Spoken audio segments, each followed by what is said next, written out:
हिंदुत्व हिंदुत्व हिंदुत्व म्हणत भाजप आता जातीय द्वेषावरती उतरलंय की काय अशी शंका यायला लागली आहे। नेमकं असं का वाटतंय? खरंच भाजप जातीय द्वेष पसरवतंय का? खरंच भाजपला जातीयवाद भारतामध्ये आणायचा आहे का? भाजपने हिंदुत्व विरोधी भूमिका घ्यायला सुरुवात केली आहे का? खरंच काय घडलंय आणि हे का वाटतंय जाणून घेऊया या व्हिडिओच्या माध्यमातून। मी डॉक्टर महेश, आपण बघत आहात गोष्ट छोटी पण डोंगरा एवढी। तर सुरू करूया।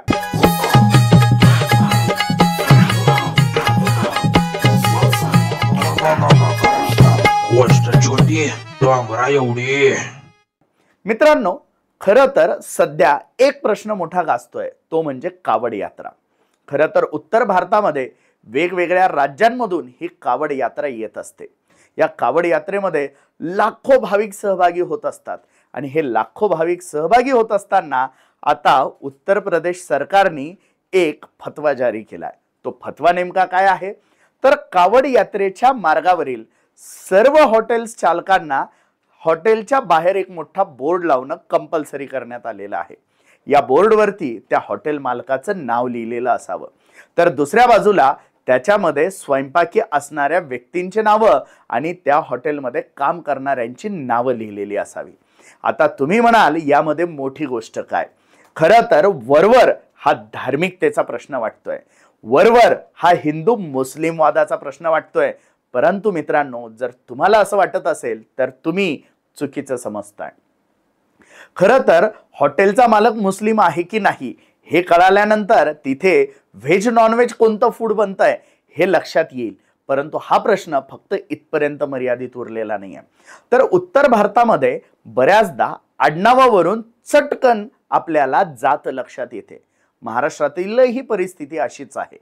काही आडनावं जर सोडली तर साधारणतः आडनावावरून एखादा समाज आणि जात ओळखणं हे प्रत्येक राज्यामध्ये अगदी सहज आणि सोपं आहे। समाजामध्ये खरं तर आपण जेव्हा एखाद्याचं नाव विचारतो तेव्हा पहिलं नाव ऐकून आपलं समाधान होत नाही। जेव्हा आपलं आडनाव विचारलं जातं तर त्या आडनावातून काय शोधायचं असतं? ती शोधायची असते जात।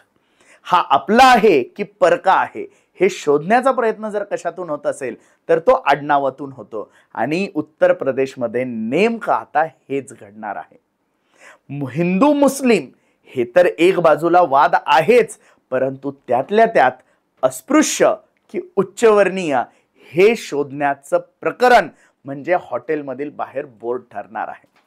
खरं तर कावड यात्रा ही अत्यंत पवित्र यात्रा आहे। हजारो वर्षांपासूनची त्याला प्रथा आहे। कित्येक धार्मिक ग्रंथामध्ये या कावड यात्रेचा उल्लेख आढळतो।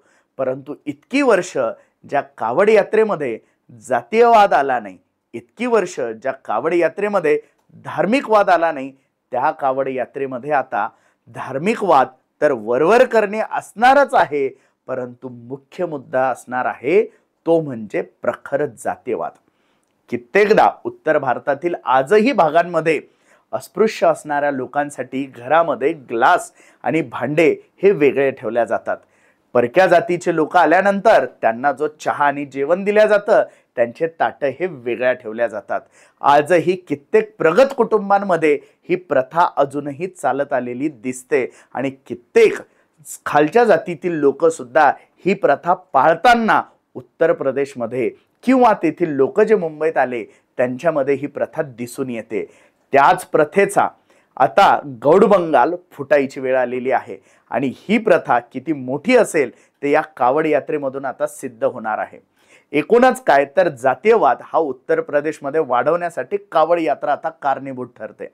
तर दुसऱ्या बाजूला आपण महाराष्ट्राचा जर विचार केला तर महाराष्ट्रामध्ये सुद्धा जातीय बीज पेरण्याची कामं भाजप करत आहे। एकीकडे आमचा डीएनए ओबीसी आहे म्हणायचं, दुसरीकडे मराठा आरक्षण आंदोलनाला डिवचायचं, तिसरीकडे मराठा विरुद्ध मराठा हा वाद लावायचा, तर दुसरीकडे धनगर, वंजारी, माळी या समाजातील नेत्यांना मराठा नेत्यांच्या अंगावरती सोडायचं। एकूणच काय तर प्रखर जातीयवाद पेरणे, प्रखर जातीयवाद वाढवणे आणि त्यातून आपल्या राजकारणाची पोळी भाजणे हे काम भाजप करत आहे। तसा जर विचार केला तर काँग्रेसपेक्षा आणि इतर सगळ्या पक्षांपेक्षा हिंदू द्वेष्टा पक्ष जर कोणी असेल तर तो भाजप ठरेल। कारण हिंदू म्हणल्यानंतर त्यामध्ये जर जातीयवाद केला तर तो हिंदूंना विरोध असणार आहे. सगळ्या जाती जेव्हा एकसंध राहतील तेव्हाच हिंदू धर्म हा टिकणार आहे. परंतु या जर जाती वेगवेगळ्या झाल्या, या विखुरल्या, तर हिंदू धर्माची ताकद ही क्षीण होणार आहे आणि ती ताकद क्षीण करण्याचं काम या जातीय द्वेषातून भाजप करत आहे. जर मित्रांनो हा व्हिडिओ आपल्याला आवडला असेल तर लाईक आणि शेअर करायला विसरू नका. आणि अजूनही जर आपण हे चॅनल सबस्क्राईब केलं नसेल तर या चॅनलला नक्की सबस्क्राईब करा. धन्यवाद.